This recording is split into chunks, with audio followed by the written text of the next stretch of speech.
안녕하세요. 건강궁금TV의 닥터 토마스입니다. 여러분, 지난 시간에 수면이 장수에 얼마나 중요한지 알아봤죠? 오늘은 화제가 된 장수 비결 8번째, 바로 생강 먹기에 대해 이야기해 보겠습니다. 생강이 정말 장수에 도움이 될까요? 고대부터 약재로 쓰였던 이 작은 뿌리가 현대 과학으로 어떻게 입증되고 있는지 자세히 알아보겠습니다. 생강은 동남아시아가 원산지인 생강과에 속하는 여러 해살이 풀입니다. 학명은 징기베르 오피시날레인데요. 세양이라고도 부릅니다. 특유의 향기와 매운맛이 나는데 이 매운맛은 진저롤이라는 성분 때문입니다. 수분 함유량은 86% 정도이고 다량의 무기질을 함유하고 있습니다. 건이발안의 효능이 있어 말린 생강은 한약재로도 쓰이죠. 중의학에서는 생강을 맵고 따뜻한 성질을 가지고 있으며 땀을 배출시켜 감기 증상을 해소하고 해독작용을 하여 구토를 예방한다고 소개하고 있습니다. 최근 건국대학교 병원의 임상연구에서는 정말 놀라운 결과가 나왔습니다. 생강이 비만과 당뇨, 심장병의 위험도를 낮추고 전반적인 사망률을 감소시킨다는 사실이 밝혀졌습니다. 생강에 함유되어 있는 페놀 성분 때문인데요. 이것이 위장관 기능을 안정시켜준다고 합니다. 생강의 매운맛을 내는 진저롤과 쇼가올이라는 성분이 핵심입니다. 진저롤은 생강을 생으로 먹을 때 많이 함유되어 있고 쇼가올은 생강을 말리거나 가열했을 때 더 많이 생성됩니다. 그럼 생강이 우리 몸에 구체적으로 어떤 영향을 줄까요? 첫 번째로 강력한 항염증 효과입니다. 2023년 미시간 대학교 의대 제이슨 나이트 부교수 연구팀의 연구 결과가 흥미롭습니다. 생강을 꾸준히 먹었더니 호중구 안 특정 화학물질인 CAMP 수치가 높아지고 이 화학물질이 질병과 관련된 자극에 대한 반응으로 호중구 증식을 억누르는 것으로 나타났습니다. 즉, 자가면역 질환의 염증을 확실히 낮춰준다는 겁니다. 류머티즘, 관절염이나 루푸스 같은 자가면역 질환을 앓고 있는 분들에게는 정말 희소식이죠. 2005년 연구에서는 더 놀라운 사실이 밝혀졌습니다. 생강이 아스피린과 같은 비스테로이드성 항염증제보다 통증과 염증을 더 효과적으로 감소시킬 수 있다는 것입니다. 실제로 생강은 이부프로펜처럼 작용하지만 부작용은 없는 것으로 보고되었습니다. 생강의 활성 성분인 진저롤과 쇼가올이 통증과 염증을 일으키는 COX1, COX2, 류코트리엔, 염증 사이토카인을 억제해서 부기와 통증을 경감시킵니다. 두 번째로 혈중 콜레스테롤 농도를 낮춰줍니다. 생강의 매운맛을 내는 진저롤 성분은 체내의 지질 농도를 저하시키는 효과가 있습니다. 생강 보충제를 섭취한 비만인 사람들에게서 나쁜 콜레스테롤인 LDL 콜레스테롤, 중성지방, 총콜레스테롤 수치가 모두 감소하는 결과가 나타났습니다. 혈중 지질 농도의 증가로 인해 일어나는 동맥경화, 뇌경색 같은 심각한 질환들을 예방할 수 있다는 뜻입니다. 특히 현대인들에게 흔한 고지혈증 관리에 생강이 큰 도움이 될 수 있습니다. 세 번째로 몸을 따뜻하게 해줍니다. 생강의 성분 중 진저롤과 쇼가올은 몸의 찬 기운을 없애는 역할을 합니다. 우리 몸을 따뜻하게 만들어주는 거죠. 그래서 수족냉증이나 복부냉증으로 고생하시는 분들에게 특히 좋습니다. 혈액순환을 촉진해서 손발이 차가운 증상을 완화시켜줍니다.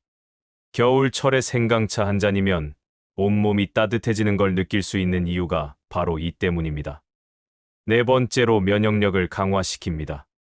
생강에 있는 진저롤, 쇼가올 성분은 몸을 따뜻하게 유지하도록 해 감기 예방 및 완화에 도움이 됩니다. 백혈구 수의 증식을 돕고 혈액순환을 개선해서 면역력을 높여줍니다. 환절기에 감기에 자주 걸리시는 분들이라면 생강을 꾸준히 섭취하시면 좋습니다. 방송인 이영자 씨가 추울 때 생강차를 마시며 면역력 방어벽이라고 부르는 것도 이런 이유에서입니다. 다섯 번째로 소화기 건강에 탁월합니다. 과학적 연구는 생강이 임신 관련 오심과 수술 후 오심 및 구토에 효과적임을 시사합니다. 생강의 대표 성분인 진저롤은 장의 세로토닌 수용체를 차단하고 위 운동을 촉진합니다. 멀미나 입덧으로 고생하시는 분들에게 생강이 특히 효과적인 이유죠. 임산부들의 입덧 완화에 생강차가 자주 권장되는 것도 이런 과학적 근거가 있기 때문입니다. 여섯 번째로 천식 완화 효과가 있습니다. 생강은 염증을 가라앉히고 기관지를 확장시키는 효과가 있어 천식에 효과적인 음식입니다. 호흡기가 약하신 분들이나 만성 기관지염을 앓고 있는 분들에게 도움이 됩니다. 기침이나 가래가 많을 때 생강차를 마시면 증상이 완화되는 걸 느낄 수 있습니다. 일곱 번째로 이뇨작용을 도와 무기 제거에 효과적입니다. 체내의 노폐물과 독소를 배출시키는데 도움을 줍니다. 아침에 일어났을 때 얼굴이나 다리가 자주 붓는 분들이라면 생강이 도움이 될 수 있습니다. 생강의 피토케미컬, 즉 식물소 화학물질을 조사하는 최근 연구에서는 놀라운 능력이 발견됐습니다. 방사선, 산업공해물질, 살충제를 해독할 수 있다는 겁니다. 현대인들이 노출되기 쉬운 각종 유해물질로부터 몸을 보호하는 역할을 한다는 뜻이죠. 제2형 당뇨병 관리에도 도움이 됩니다. 일부 환자들은 혈당 관리를 위해 생강을 섭취하는데요. 실제로 생강이 혈당 조절에 긍정적인 영향을 준다는 연구 결과들이 나오고 있습니다. 당뇨병 환자분들이라면 주치의와 상담 후 생강을 식단에 포함시키는 것을 고려해 볼 만합니다. 그렇다면 생강을 어떻게 먹는 게 가장 좋을까요? 생강은 생으로, 말려서, 즙을 내려서 또는 기름을 짜서 사용할 수 있습니다. 각각의 방법마다 장단점이 있습니다. 생강을 생으로 먹으면 진저롤 성분을 가장 많이 섭취할 수 있습니다. 하지만 맵고 자극적이어서 위장이 약한 분들에게는 부담이 될 수 있습니다. 절대로 생강을 공복에 생으로 먹으면 안 됩니다. 위벽을 자극해서 속쓰림이나 위염을 유발할 수 있거든요. 생강을 말리거나 가열하면 진저롤이 슈가올로 변합니다. 슈가올은 진저롤보다 항산화 효과가 더 강합니다. 그래서 생강차를 끓여 마시는 게 좋은 방법입니다. 생강 10에서 15g 정도를 얇게 썰어서 물 500ml에 넣고 20분 정도 끓이면 됩니다. 기호에 따라 꿀이나 대추를 넣으면 더 맛있게 드실 수 있습니다. 하루에 한두 잔 정도가 적당합니다. 생강을 요리에 활용하는 것도 좋은 방법입니다. 생선이나 고기 요리에 생강을 넣으면 비린내를 제거하고 소화를 돕습니다. 볶음 요리나 국물 요리에도 생강을 조금씩 넣으면 풍미가 좋아지고 건강에도 도움이 됩니다. 하지만 너무 많이 넣으면 맛이 과하게 매워지니 조금씩 넣는 게 중요합니다. 생강즙을 내서 따뜻한 물에 타 마시는 것도 효과적입니다. 아침에 일어나서 생강즙 한 스푼을 따뜻한 물에 타서 마시면 하루를 상쾌하게 시작할 수 있습니다. 하지만 생강도 주의할 점이 있습니다. 아무리 좋은 음식이라도 과하면 독이 될 수 있으니까요. 첫째, 생강은 따뜻한 성질이 강하기 때문에 열이 많은 체질이신 분들은 과하게 먹으면 안 됩니다. 얼굴에 열이 자주 오르거나 땀을 많이 흘리시는 분들은 주의하셔야 합니다. 둘째, 위궤양이나 역류성 식도염이 있으신 분들도 조심해야 합니다. 생강의 자극 성분이 증상을 악화시킬 수 있습니다.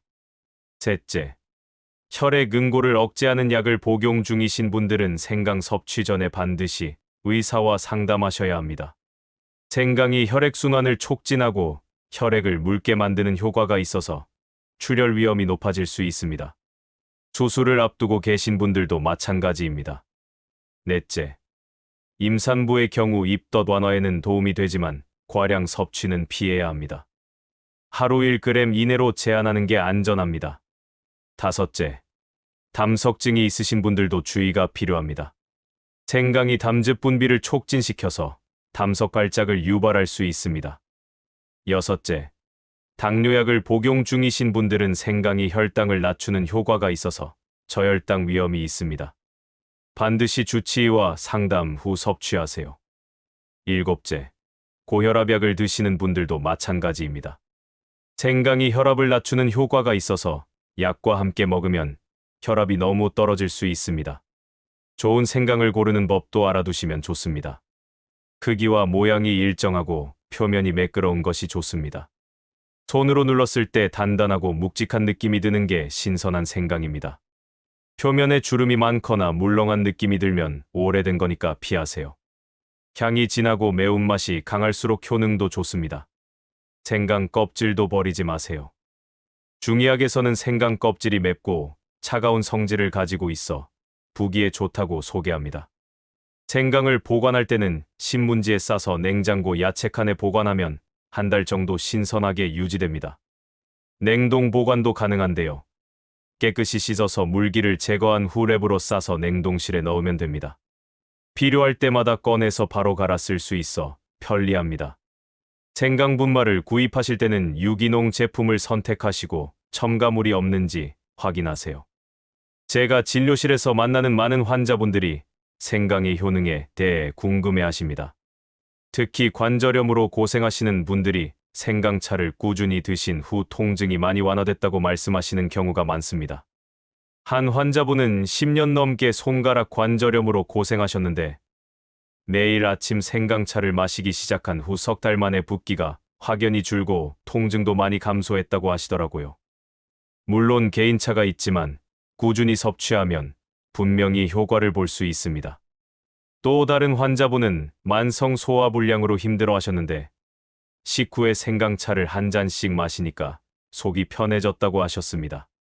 생강이 위장 운동을 촉진하고 소화액 분비를 돕기 때문입니다. 다만 너무 진하게 우려내면 오히려 속이 쓰릴 수 있으니 본인에게 맞는 농도를 찾는 게 중요합니다. 처음에는 연하게 시작해서 점차 농도를 높여가는 게 좋습니다. 겨울철 감기 예방을 위해서도 생강이 정말 좋습니다. 환절기만 되면 감기에 걸리시는 분들이 많은데요. 생강차를 꾸준히 마시면 면역력이 높아져서 감기에 덜 걸립니다. 혹시 감기 기운이 느껴지면 바로 생강차를 진하게 끓여서 마시세요. 땀을 내면서 초기의 감기를 물리칠 수 있습니다. 여기에 대추와 계피를 함께 넣으면 효과가 더 좋습니다. 오늘은 장수 비결 8번째인 생강 먹기에 대해 자세히 알아봤습니다. 생강만큼은 고대부터 현대까지 그 효능이 과학적으로 입증되고 있습니다. 강력한 항염증 효과, 콜레스테롤 개선, 면역력 강화, 소화 촉진 등 정말 다양한 효능을 가지고 있죠. 하지만 아무리 좋은 음식이라도 본인의 체질과 건강 상태를 고려해서 적당량을 섭취하는 게 중요합니다. 특히 약을 복용 중이시거나 특정 질환이 있으신 분들은 반드시 전문의와 상담 후 드시길 바랍니다. 다음 시간에는 7번째 장수 비결인 오래 앉지 말기에 대해 이야기해 보겠습니다. 현대인들이 가장 많이 하는 행동이 바로 앉아 있는 건데요. 이게 왜 장수에 해롭고 어떻게 개선해야 하는지 과학적 근거와 함께 실천 방법을 상세하게 알려드리겠습니다. 오늘도 건강궁금TV를 시청해 주셔서 감사합니다. 작은 생강 한 조각이 여러분의 건강을 지켜줄 겁니다. 건강궁금TV는 앞으로도 여러분의 몸과 마음이 모두 건강할 수 있도록 다양한 시각에서 건강을 바라보는 유익한 정보를 전해드리겠습니다. 단순한 의학 정보를 넘어서 삶의 질을 높이고 진정한 웰빙을 추구할 수 있는 지혜를 함께 나누겠습니다. 오늘도 시청해 주셔서 감사합니다. 여러분 모두가 몸과 마음이 조화로운 진정한 건강을 누리시길 바랍니다. 다음에 또 만나요.